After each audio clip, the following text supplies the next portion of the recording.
Vamos a partir de un punto muy importante para poder ubicarnos, ¿verdad? Tanto filosófico como teológicamente en esta conversación, en este estudio que vamos a desarrollar. El ser humano es un ser humano finito en sus pensamientos, intelectualmente, porque los pensamientos de Dios comparados, la Biblia dice en Isaías 55, son mucho más altos los pensamientos de Dios. Dios no piensa igual que como nosotros, y esto es normal. Imaginémonos si Él es el creador, el Dios sabio del universo, tiene que tener una sabiduría, pero bueno, estaríamos como en un océano, en la orillita del mar, comparado con la vasta, la inmensidad del mar, o el conocimiento de Dios, comparado con un pequeño frijolito que estuviera en la orilla del mar.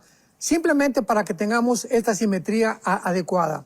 Entonces el ser humano entra aquí a la Biblia con la mente finita que todavía tenemos muy lastimada por el pecado, con muchas tinieblas todavía, que no nos permiten claramente ver de una forma completa, ¿verdad?, los 66 libros de la Biblia, porque es la mente de Dios, y tiene que haber forzosamente preguntas ante la forma como Dios opera, como Dios trabajó en el Antiguo Testamento y en el Nuevo Testamento.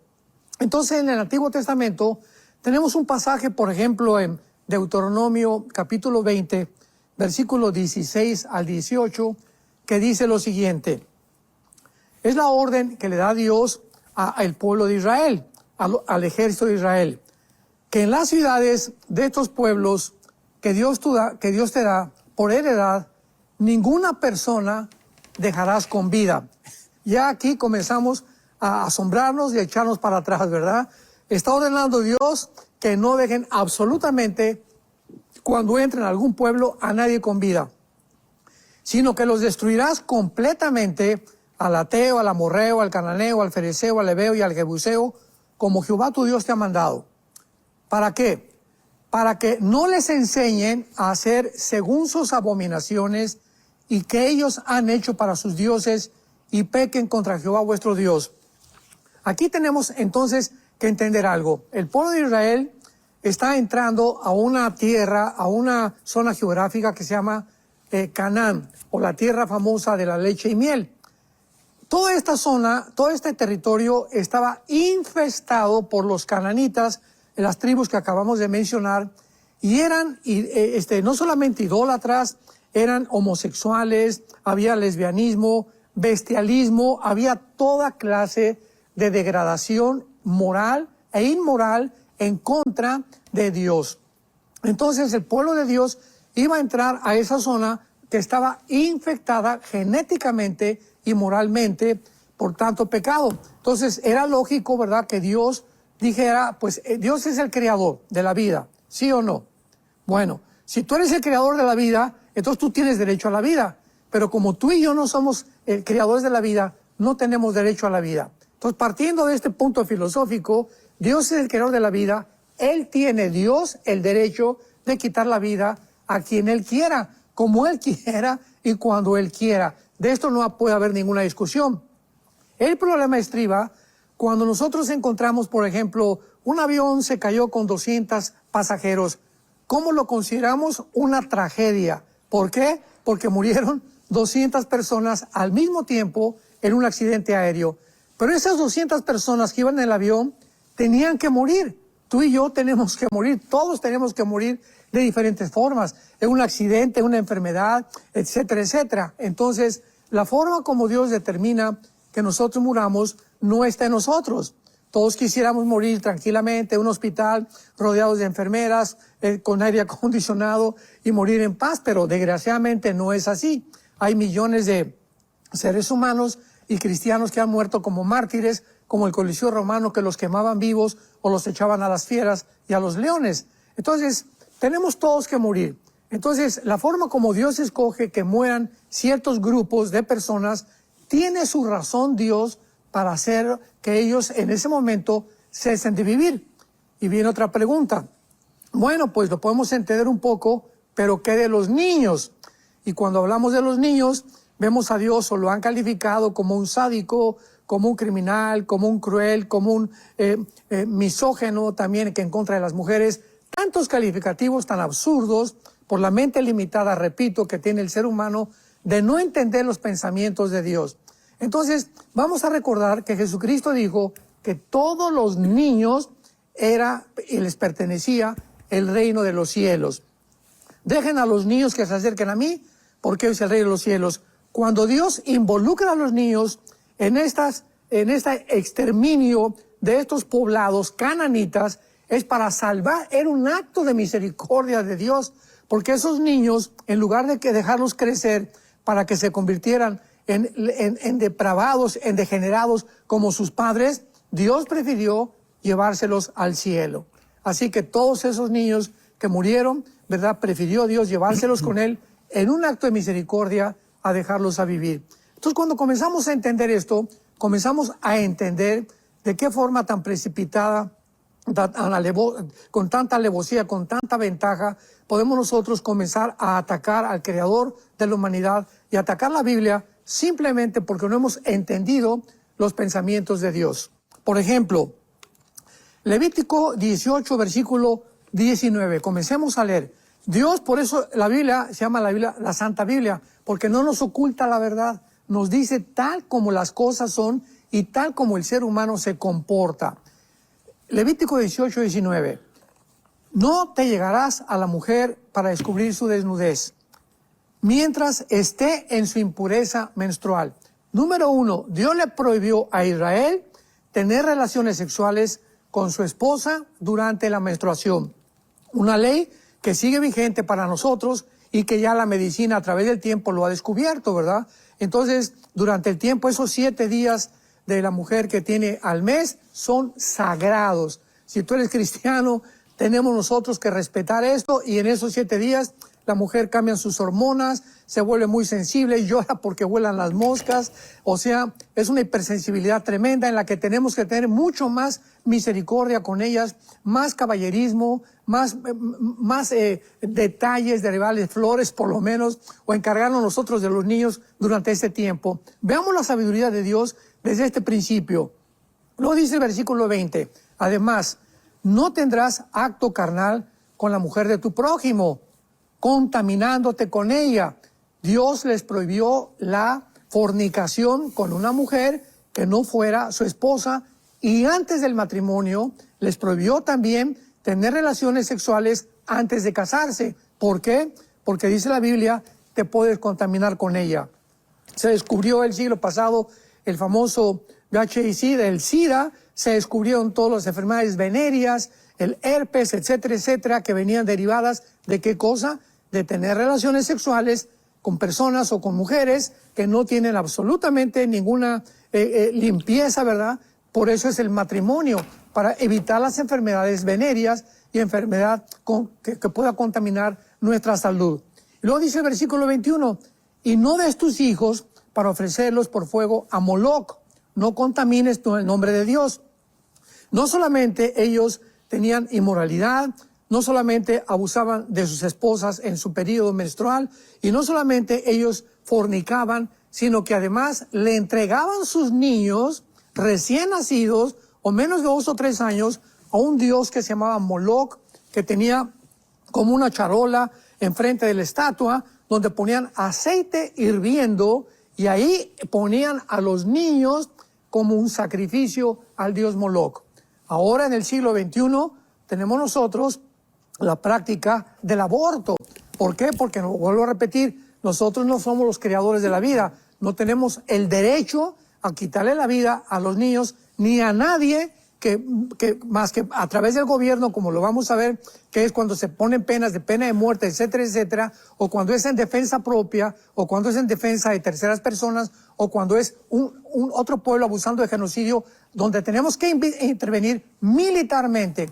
Pero quitarle la vida a un ser humano con premeditación, alevosía, ventaja o por venganza es algo que va en contra del mandamiento, no matarás. Entonces, los niños ahora son millones, hay más de 7 millones de abortos desde 1970 y los 70 del siglo pasado que se prescribió y se autorizó el aborto y que ahora es prescrito ya en casi todas las naciones del mundo. Estamos entregando a nuestros hijos a Moloch. Y estas costumbres son costumbres de paganos. Ahora vean, versículo 22. En cuarto lugar, los cananitas tenían homosexualismo. Dice la Biblia, no te echarás con varón como con mujer. Es abominación. Ni con animal tendrás ayuntamiento, amancillándote con él, ni mujer se pondrá delante de animal para ayuntarse. Es perversión. Los cananitas practicaban el bestialismo, relaciones sexuales entre ellos, mujer con mujer, hombre contra hombre, entregaban a sus hijos al dios Moloch y para acabarla de amolar, como decimos aquí en México, además practicaban relaciones sexuales con animales. Imaginémonos a qué grado se habían degradado.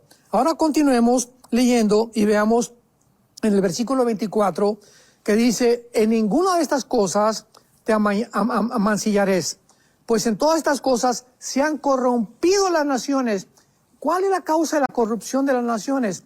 Bíblicamente, los políticos le atribuyen, pues es la economía, es la proliferación de armas nucleares, es el clima, etcétera, etcétera. Nunca ubican ni perciben que es la inmoralidad que desde el cielo hace que Dios tenga que actuar para poder quitar a un imperio, borrar una nación, juzgar a una familia o juzgar a un individuo. Veámoslo claramente, porque es la inmoralidad lo que hace que Dios entre en juicio en contra de las naciones.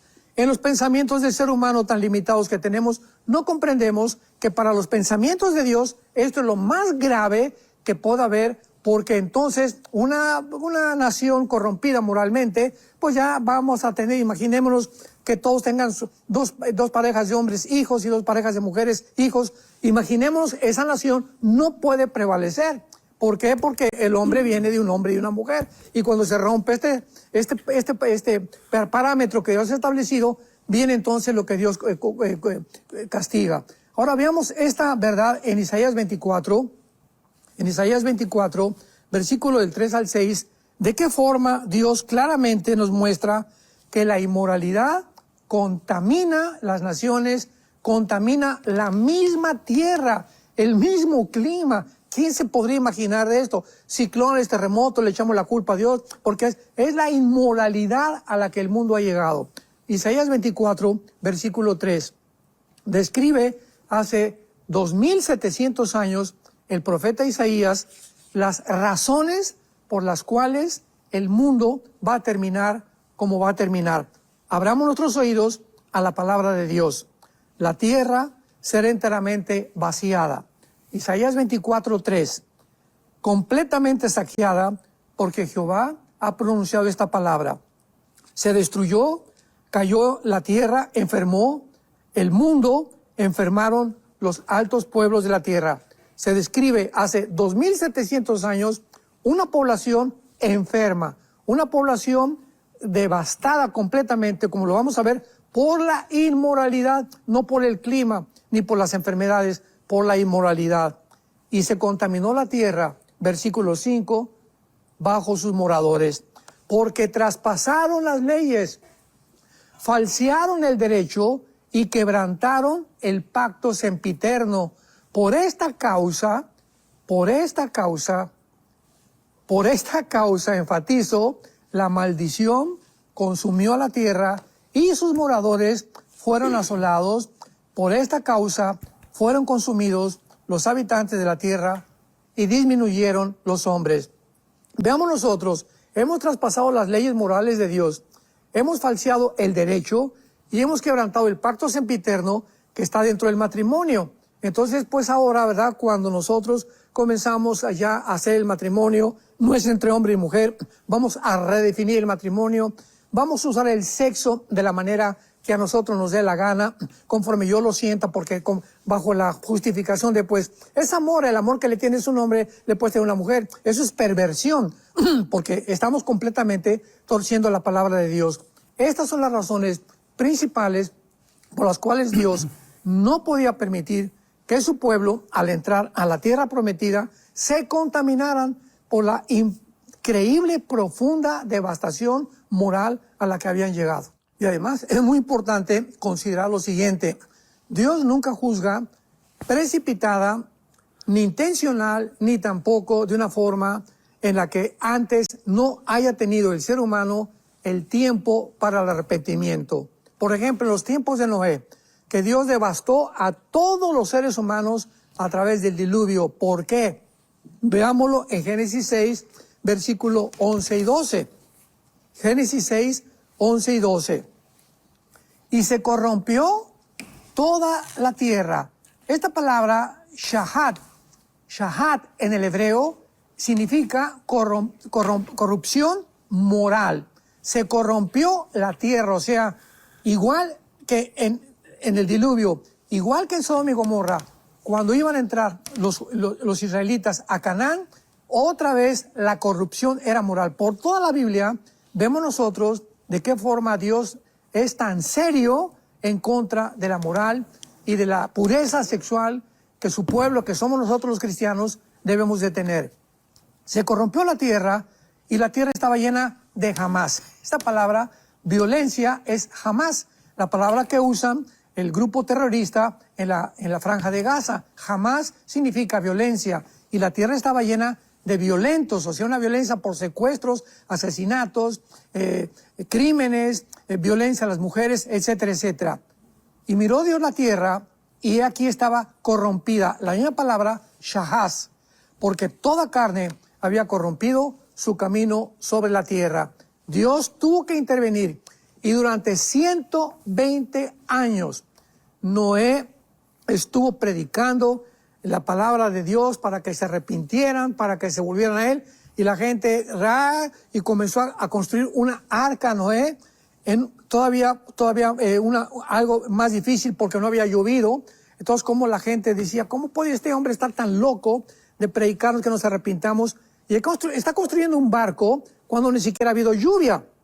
Era en contra de los pensamientos del ser humano otra vez, como Dios estaba actuando. Pero cuando vino el diluvio, dice la Biblia en Génesis 7 que Dios fue el que cerró el arca. No la cerró Noé, la cerró Dios la puerta del arca. Y así es cuando va a venir Jesús otra vez por nosotros en este mundo. Dios ahorita está dándole al mundo oportunidad a través de este mensaje que estás escuchando. Arrepiéntete. Si estás en el área de la inmoralidad, tú no puedes seguir haciendo con tu cuerpo lo que tú crees que es bueno ante tus ojos, sino tenemos que someternos a la palabra de Dios. Y pasó lo mismo en Génesis 18 y 19, cuando Dios le dijo a Abraham, voy a destruir Sodoma y Gomorra. Y Abraham le dice a Dios, oye, pero por favor, no vas a destruir al bueno junto con el malo. Dios le dijo a Abraham, encuentra 50 justos y perdona a Sodoma. Bueno, para no hacer el cuento largo, no encontró ni 5 justos, encontró a un solo justo llamado Lot, que era sobrino del hermano de Abraham, Harán. En Génesis capítulo 10 explique que Harán tenía 2 hermanos más y era su sobrino, hijo de un hermano de él. Y entonces cuando fue Los Ángeles por Lot, era el único justo. Y esto a pesar de que la familia de Lot se había pervertido también. Por la misericordia de Dios, Dios sacó a la mujer, Dios sacó a las hijas, porque los demás familiares no le hicieron caso. Todo esto es en Génesis 19. Y Dios tuvo que destruir con fuego y azufre ciudades de Sodoma y Gomorra y ciudades vecinas por la inmoralidad.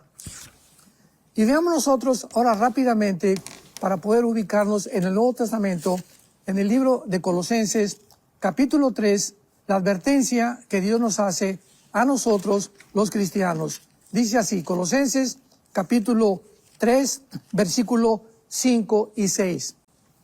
Hagan morir, nos está hablando Dios a nosotros, lo terrenal en ustedes, fornicación, impureza, pasiones desordenadas, malos deseos y avaricia, que es idolatría.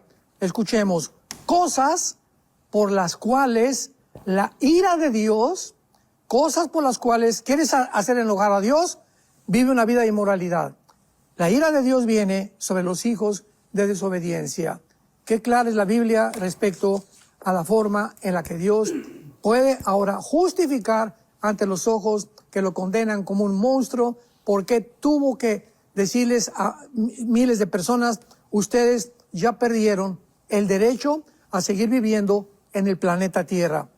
Para conservar el planeta Tierra y que no lo contaminen ustedes, me voy a llevar a miles de personas a otros lados, unos al infierno, otros al cielo como a los niños, pero la tierra tiene que ser limpia para que pueda poblar y conocer mis leyes. Esta es la razón por la cual Dios mandó matar a las tribus de Canaán.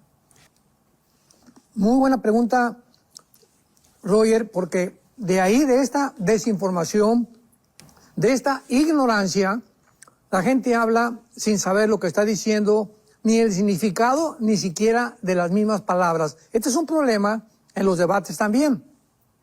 Yo cuando he dado clases acerca de la apologética, de cómo defender la fe, siempre le digo a mis alumnos, bueno, mira, cuando alguien hable, por ejemplo, del globalismo, tú le puedes preguntar, ¿me puede definir qué es el globalismo antes de seguir la conversación? O, pues yo estoy de acuerdo en el lesbianismo, y usted conoce las consecuencias del lesbianismo o del homosexualismo, etcétera, etcétera. Es importantísimo el significado de las palabras para atrevernos a estar en un debate en la televisión o con una persona, o cuando contestamos ante reporteros que acusan a Dios, a Israel de genocidio, cuando ni siquiera saben lo que es el genocidio, los mismos medios de comunicación de toda la televisión y de la radio. En primer lugar, la palabra creada por un jurista, genocidio, fue el polaco Rafael Lemkin en 1944. O sea, antes de 1944, la palabra genocidio no existía en el diccionario. Es una palabra nueva. Y la palabra viene del griego geno, que significa raza o pueblo, y sidio, del latín saedere, que significa matar. Entonces, literalmente es matar un pueblo. Ahora bien, de acuerdo a las Naciones Unidas, cuando después de los nazis y después del genocidio que hicieron con millones de judíos, de gitanos, de homosexuales, etcétera, etcétera, que les quitaron la vida a los nazis, se adoptó la definición del genocidio por la prevención y la sanción del delito del genocidio en 1948. Y esto es lo que significa literalmente el genocidio. Es el exterminio o la eliminación sistemática de un grupo humano motivado por razones étnicas, religiosas, nacionales o raciales. Por ejemplo, el holocausto nazi fue un genocidio, porque no solamente se mató a gente, sino el propósito por el cual los mataron no fue por político, no fue porque los invadieran, fue porque Hitler y los nazis les nació odiar a los judíos. Creyeron que ellos en ese tiempo no tenían ni armas, no tenían casas, decían que eran dueños de los bancos. Se propagó con el famoso libro La sabiduría del protocolo de los hombres de Sión, que los judíos se iban a apoderar del mundo. Entonces fue un odio inexplicable, un odio antisemita en contra de un grupo étnico, por lo cual se llama genocidio. En segundo lugar, Ruanda, 1994, entre las tribus Hutus y los Tutsis, donde comenzaron por el radio, ahí en Ruanda, los medios de comunicación, pues los Tutsis, ¿verdad?, son los enemigos del pueblo. Fíjense lo que los medios de comunicación pueden hacer con la gente. Y comenzaron entonces los Hutis a matarse unos a otros, y se mataron simplemente porque les dijeron que los tenían que matar.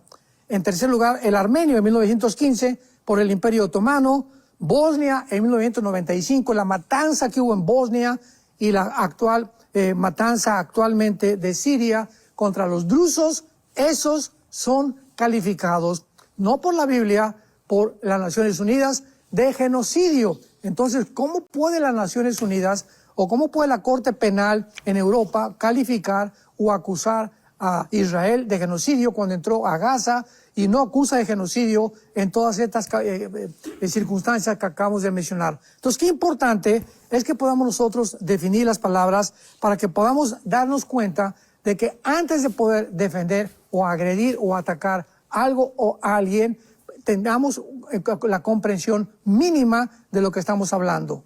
hay otro mandamiento que lo acabas muy claramente de mencionar, que también lo atacan. ¿Cómo puede? Todo esto lo digo porque he tenido muchos, pero muchos debates con ateos, principalmente del siglo XX, entre 1985 y 1995. En esa década tuve más de 37 debates con ateos en televisión, en entrevistas radiales, etcétera, etcétera.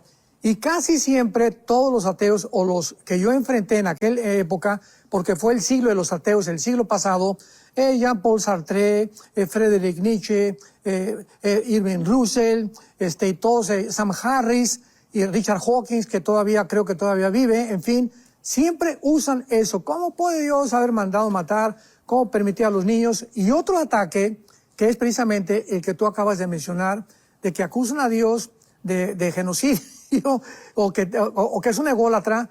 ¿Por qué Dios manda que a Él solo se le adore? Y dicen los ateos, bueno, ¿y por qué no se adoran los demás dioses? Entonces, tenemos que ubicarnos. El primer mandamiento dice, adorarás a Dios con todo tu corazón, no tendrás dioses ajenos delante de mí. Y más adelante, en el Nuevo Testamento dice, adorarás a Dios con todas las fuerzas de tu alma, de tu corazón y de tus pensamientos. El hecho que Dios nos mande a nosotros enfocarnos en Él, en la deidad, en el Creador, y que nuestros sentimientos, nuestras emociones sean hacia Él, es para vaciarnos a nosotros de nuestro yo, de nuestro ego, porque precisamente una persona que todavía no ha encontrado a Dios, que todavía Jesús no se ha revelado a su vida, pues se ama a sí mismo, y por eso se fija solamente en su ego, ¿verdad? Mis intereses, mis problemas. Estoy realmente centrado completamente en lo que se llama egolatría, el narcisismo, casi que hay una psicopatía, para poder olvidarme de todos los demás y concentrarme en mi persona. Cristo viene al mundo a librarnos de nosotros mismos. Con Cristo estoy juntamente crucificado, dice el apóstol Pablo, Gálatas 2:20, y ya no vivo yo, sino vive Cristo en mí. ¿Qué es el cristiano? La persona que ha permitido que Cristo entre a su vida y que Cristo comience a tratar con todas las áreas de nuestra vida del ego, del yo, de que yo solamente busco lo mío y mis intereses y mi dinero, etcétera, etcétera, y comenzamos a desajar todo de nosotros y comunicarlo completamente, apuntando, ¿verdad?, hacia el Creador del universo. Entonces, esta es la principal razón por la cual Dios dice, no porque sea un ególatra, sino porque lo contrario, Él nos creó y Él sabe en dónde está nuestro más grande defecto, que se encuentra en el ego humano. Ahora, ya que entramos al Nuevo Testamento, se nos amplía muchísimo más la mente, porque ahora tenemos al Espíritu Santo viviendo dentro de nosotros, conforme a los puntos tratados en el último pacto o el nuevo pacto, donde Dios pondría sus mandamientos dentro de nosotros y que podríamos ahora conocer a Dios. En el Antiguo Testamento no era así. Entonces había otras características por las cuales Dios tenía que tratar de otra forma al pueblo de Israel que al pueblo que somos ahorita nosotros, la iglesia. Dios nos trata completamente diferentes. Ahora, los principios son los mismos.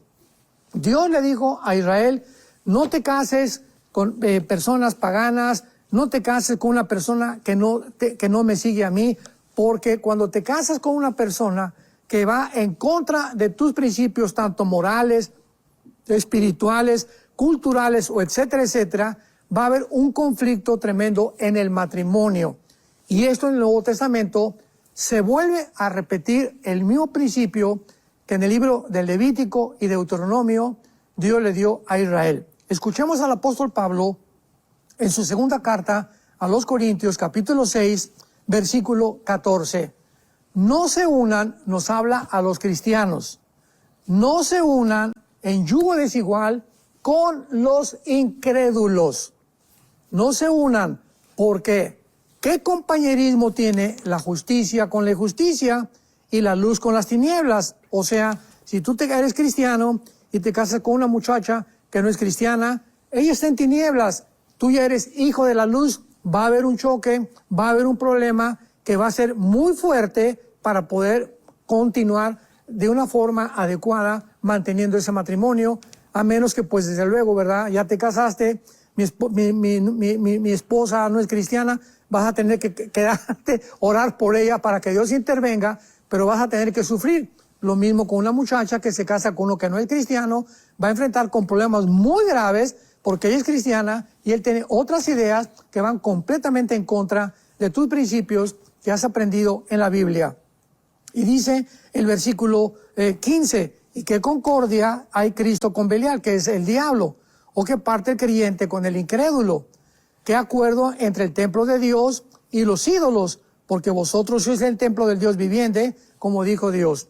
Entonces, ¿verdad? Si tú te vas a casar con un muchacho que no es cristiano, vas a tener, ¿verdad?, como suegro al diablo. Y si tú te casas con una muchacha que no es cristiana, vas a tener como suegro al diablo. Entonces, es muy importante que consideremos y entendamos la sabiduría de Dios, porque toda la sabiduría de Dios, no hay nada perverso en ella. Toda ella es recta al que entiende y sabiduría a los que han alcanzado el conocimiento de Dios. Esta guerra cósmica se está desarrollando, como dice la palabra, en el espacio invisible, en el mundo invisible que nos rodea. Y estos principios que tenemos en el Antiguo Testamento son los principios morales de Dios para todas las edades, porque hay un principio en el mundo espiritual. No tenemos lucha contra sangre ni carne. Los demonios entran, como entraron en el Antiguo Testamento, al pueblo que se rebeló.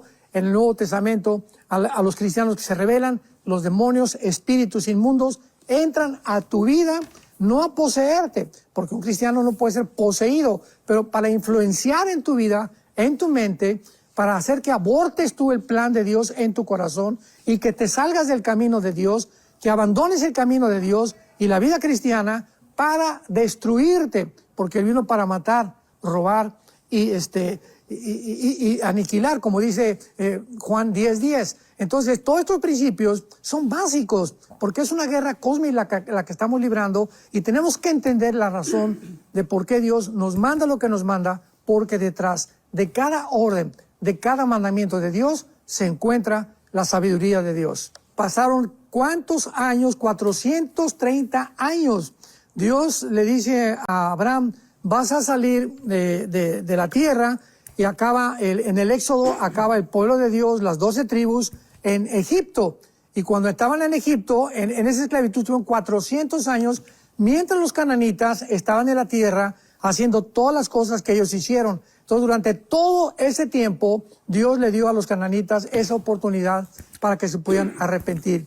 Y cuando entró Israel, continuaron predicando.